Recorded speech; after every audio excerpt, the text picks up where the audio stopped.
बच्चों, आज हम करेंगे वर्कशीट नंबर 60 जो है क्लास 9th के स्टूडेंट्स के लिए। ये आपकी भूगोल की वर्कशीट है और तारीख है 1 दिसंबर 2020। और आज की जो वर्कशीट है वो बहुत ही आसान है। ये आपके पार्ट 4 जलवायु पर आधारित है। ठीक है, ये उससे संबंधित मैप है जो हमें भरना है। तो मैप में हमें क्या भरना है, इसके लिए हमें नीचे 4-5 क्वेश्चन दिए गए हैं, वो हमें देखते हैं कि कौन कौन से हैं।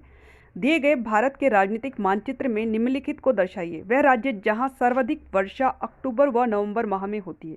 तो बेटा वो राज्य है हमारा, वेरी गुड, तमिलनाडु। ठीक है, तो इसके आगे आप तमिलनाडु लिख लो।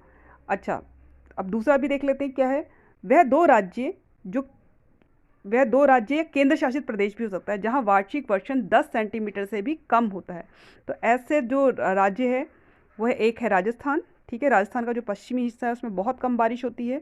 और दूसरा है हमारा लेह लद्दाख में जो लेह वाला क्षेत्र है। ठीक है, चलो अब आगे चलते हैं। प्रश्न नंबर 3, वह राज्य या केंद्र शासित प्रदेश जहां मानसूनी वर्षा सबसे पहले प्रारंभ होती है और अंत तक होती है। तो बेटा खाली अगर राज्य बोलते हैं तो हम केरल लिखते हैं, और केंद्र शासित की बात करते हैं, केंद्र शासित प्रदेश, तो मैं इसको डैश स्लैश डाल के लिख रही हूँ, ये हमारा है अंडमान निकोबार द्वीप समूह। ठीक है, चलो अब आगे चलते हैं। प्रश्न नंबर 4, वह राज्य जहां औसत वार्षिक वर्षण 400 सेंटीमीटर से भी अधिक होता है। तो हम ये वाला जो राज्य है ये है, सबसे ज़्यादा बारिश कहाँ पे होती है, वेरी गुड, मेघालय में। ठीक है, इसका उत्तर है मेघालय। अभी हम सारे स्थानों को मैप में भरेंगे। अच्छा, अब पांचवा है हमारा, धरातल पर विश्व का सर्वाधिक वर्षा वाला स्थान कौन सा है। तो हमने अभी बात की हमारे यहाँ जो सबसे ज़्यादा बारिश कौन से राज्य में होती है, वेरी गुड, मेघालय में। और मेघालय में ही एक जगह है मौसिनराम जहाँ पर सर्वाधिक वर्षा होती है, मतलब संसार में सबसे ज़्यादा बारिश अगर कहीं होती है तो वो इस जगह पे होती है, मौसिनराम में। ठीक है, अब चलो अब इन सारी जगहों को हम कहाँ पे भरेंगे, मैप में। अब बेटा हमारा जो पहला प्रश्न था क्या था, वह राज्य जहाँ सर्वाधिक वर्षा अक्टूबर और नवंबर माह में होती है, तो हमने बताया था वो कौन सा था, तमिलनाडु। ठीक है, ये तो हमारा नंबर 1 हो गया, तमिलनाडु।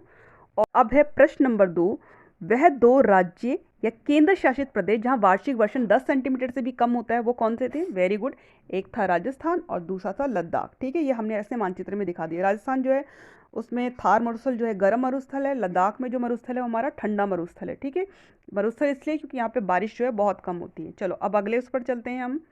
अगला क्या है, वह राज्य या केंद्र शासित प्रदेश, ठीक है ये ध्यान रखना, वह राज्य या केंद्र शासित प्रदेश जहां मानसूनी वर्षा सबसे पहले प्रारंभ होती है अंत तक होती है। तो बेटा यहाँ पे अगर हम राज्य की बात करते हैं, ठीक है, राज्य की बात करें तो वो कौन सा राज्य है, केरल। केरल में जो है सबसे पहले जो है मानसूनी वर्षा होती है और अंत तक होती रहती है। और अगर हम केंद्र शासित प्रदेश की बात करते हैं तो अंडमान निकोबार द्वीप समूह में सबसे पहले मानसून आता है। यहाँ 25 मई के आसपास जो है मानसून आ जाता है और अंत तक यहाँ पर बारिश होती रहती है। ठीक है, और केरल में जो है 1 जून को आता है मानसून। चलो, तो ये हो गए हमारे दोनों। अब आते हैं अगले प्रश्न पर, प्रश्न नंबर 4, वह राज्य जहां औसत वार्षिक वर्षण 400 सेंटीमीटर से भी अधिक होता है, यानी बहुत ज़्यादा बारिश होती है।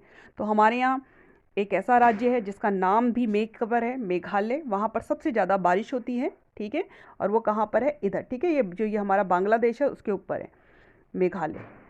तो ये आप मानचित्र में दर्शा देना। उसके बाद आते हैं पांचवा, क्या हमें भरना है, धरातल पर विश्व का सर्वाधिक वर्षा वाला स्थान, यानी हमें बताना है कि धरती पर जो सबसे ज़्यादा वर्षा वाला स्थान है वो कौन सा है, उसको हमें मानचित्र में दर्शाना है।